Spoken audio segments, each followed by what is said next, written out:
Hello everyone, it's your Bud.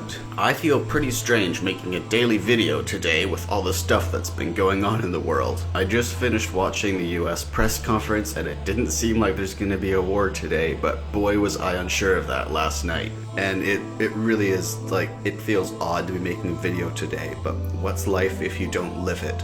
So, on to today's video. Today we are going to be talking about the far future. In the 41st millennium, we find a certain planet in a certain system. This is a planet where people have lived since their arrival and colonization, and subsequent flourishing of their civilization. Knowing they came from the planet Earth with the purpose of populating new worlds, they stayed true to the ideals of humanity and have endeavored to make their colony the best that it can be. Advancements in technology and medicine, and artists pursuing ever new crafts and ideas throughout the ages of their blossoming culture's history. Then one day, communications with Earth stopped, though not with the guarantee that all communications with other sister colonies had ceased. Whether they became truly alone in a wide galaxy, or whether they still had a communication system with a few other colonies located throughout the galaxy, they held the belief that even if the world and culture that sent them out to the stars ceased to be,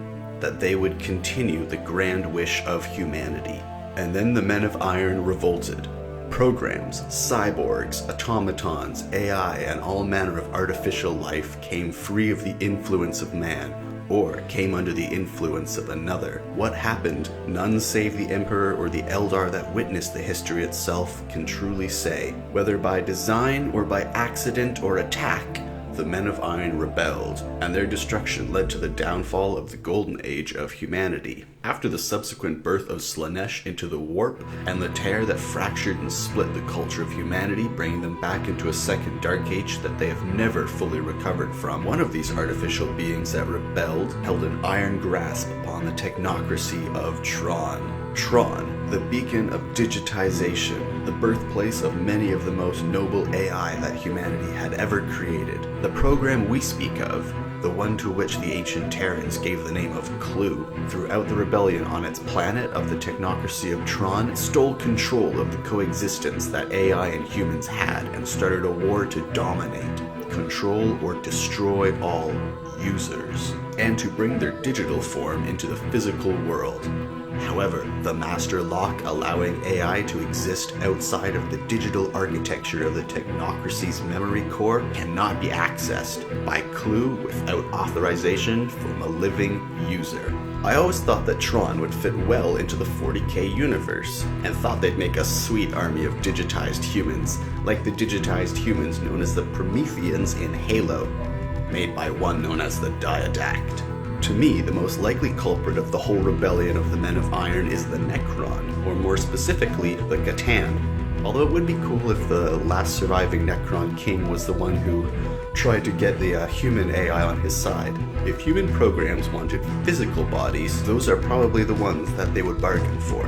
And if you take the 40k universe seriously, then everything including Terra and Mars were either part of the Eldar Empire or a place where an army of Necrons sleeps. So the origin of any sort of cybernetics or metal beings in the 40k universe might be inspired by the Necrons found by humanity. If so, we might have been building tech straight into them that can be remote controlled by the Necrons from the very beginning. The fact that some human-made AI came into contact with the Necrons or other Xenos is not up for debate. Somewhere, somehow, it happened, and unless the Eldar were responsible, it might have been human eagerness and curiosity that brought about our downfall. So it's a certain fact that AI must be in contact with Xenos. However, that might not be the factor that brought about the Dark Ages. There have been technologically superior human colonies found before. The Eurasian technocracy was crushed by the full force of a pre-heresy Horus. I thought that was such a cruel thing to say to the fans. Hey fans, somewhere out there are advanced Golden Age humans with technology on par with the Eldar, except completely human-made. Oh, and by the way, Horus killed them all. So we're not going to make models or designs or rules or balance any of that. Just play Eldar.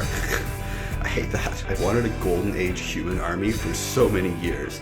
A rogue trader or inquisitor found lost colony, brought into the folds of the Imperium, and finally rejoining humanity. It would be a win-win. Humans that have been cut off get an influx of people, and the Imperium gets an influx of tech. It's a win-win. And then they get to win battles against the Xenos together, so it's a win-win to win.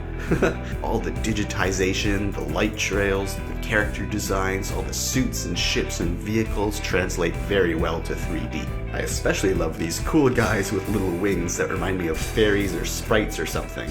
I guess, I don't know, techno butterflies? That sounds like my next album name.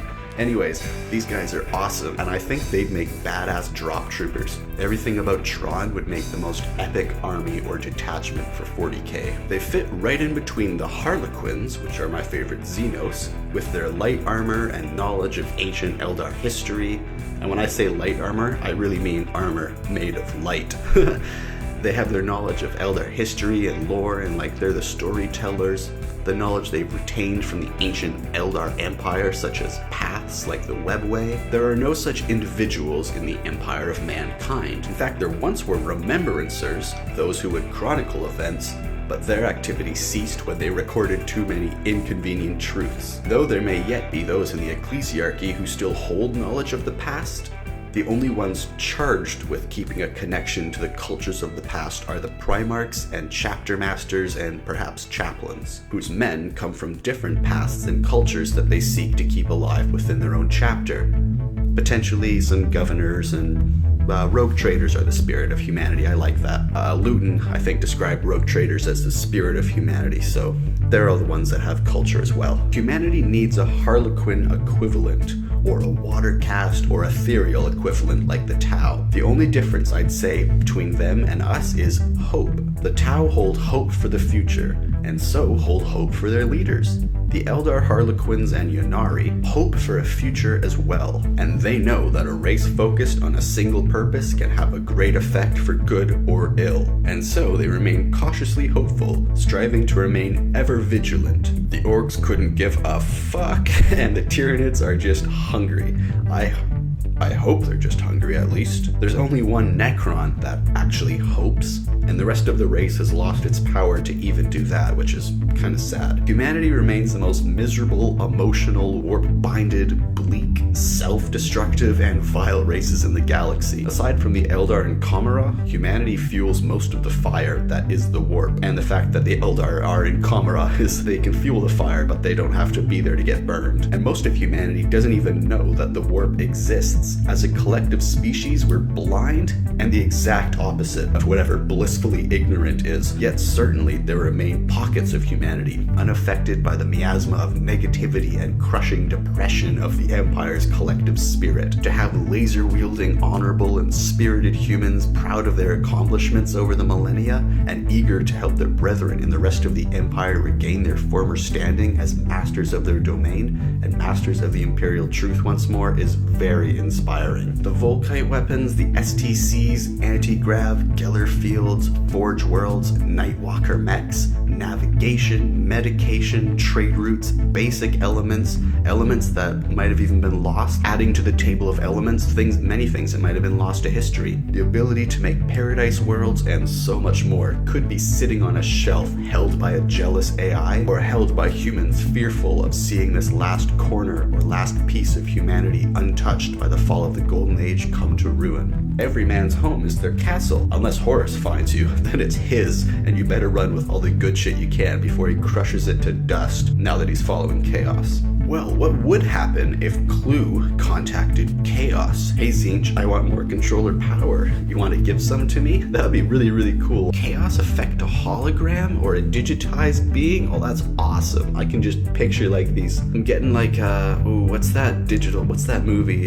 There's this really cool movie. I'm gonna try to put like a little image of it. It's like organic machines. I don't know, something like that. So if Cortana in the Flood mixed with the Prometheans mixed with the Warp, that's pretty wicked. Irregardless of whatever Chaos God responded, they would no doubt take any opportunity they could to use those advanced humans or AI to gain even more followers. Although it occurs to me, can an AI be made into a demon prince? what would happen? So one would change their form regardless of whatever they were before receiving their powers. After receiving their powers, they would have the ability to change themselves and anything on the planet they ruled over, however they wished. Now, I'm leaving this at the very, very end, even though this is a really, really cool thing I just thought of right now that, I mean, you're gonna really like this one. Now, here's a theory that many have with a twist. What if the Emperor got all of the Chaos powers in a deal and is a demon prince of Terra, except what if the Emperor is an AI? How cool would that be? Has anyone proved that he was flesh and blood before the Chaos Gate and the Chaos deal? I really like the Shaman Child version of the story where all magical humans killed themselves at the exact same moment, so all of their spirits would coalesce and combine in the warp to make the Emperor, and all those spirits would protect the newborn spirit from Chaos devouring it. I always liked that story, but what if we say digitized instead of died? Instead of saying that they all killed themselves, they transformed themselves using science to make the Emperor. And the Emperor's memory of the past are the memories of those who made up his spirit, meaning the Emperor was made in the Golden Age, and is in fact the Man of Gold. The Men of Gold being those whose sacrifice formed the Emperor's Holy Spirit. And when the Emperor gained the power of Chaos, he made himself a true flesh and blood man, unable to be corrupted by Chaos as much as Chaos believed that he could. For he held the spirit of the Men of Gold, but a body made by the Golden Age of humanity that could withstand the warp. And then when he used those powers of Chaos he received to make himself a true flesh and blood man, he was then fatally wounded by his own son. Just writing this makes me think of so much. If the AI of the Emperor longed for a human body, like, can you imagine the AI of the Emperor, the one who like connected all of humanity together, is one who longed just to know what it was to be human, to long for a human body? They would be the culmination of some of the greatest spirits of humanity, yet they themselves, as an individual, wouldn't have experienced many things that make a human human. It would prove why he's so driven, why he's so ordered, all of this stuff, like the whole God of Order, all of this, it can all translate if he's an AI. And after all he's done for humanity, his human body was taken away by his own son. It would be heart-crushing, perhaps enough to send his spirit into a deep, troubled anguish. And although his body failed, his spirit, that of the Golden Men, passed down to him, endures on the other side, just tormented by the anguish of his sons be the one to fatally wound him. I really like this theory. Give a bunch of likes and I'll make a video exclusively on the topic of the AI Emperor, the Man of Gold, inheritor of the spirit of the Men of Gold. I mean, wow, that's just cool. I mean, that just, it fits perfectly. Anyways, that's the Technocracy of Tron. Would you like to see something like this make an appearance in Warhammer 40k? Or do you think that this is a ridiculous idea? Let me know. Thanks for watching. Please like and subscribe and leave any questions or suggestions in the comments below, and I'll see you tomorrow in the next video.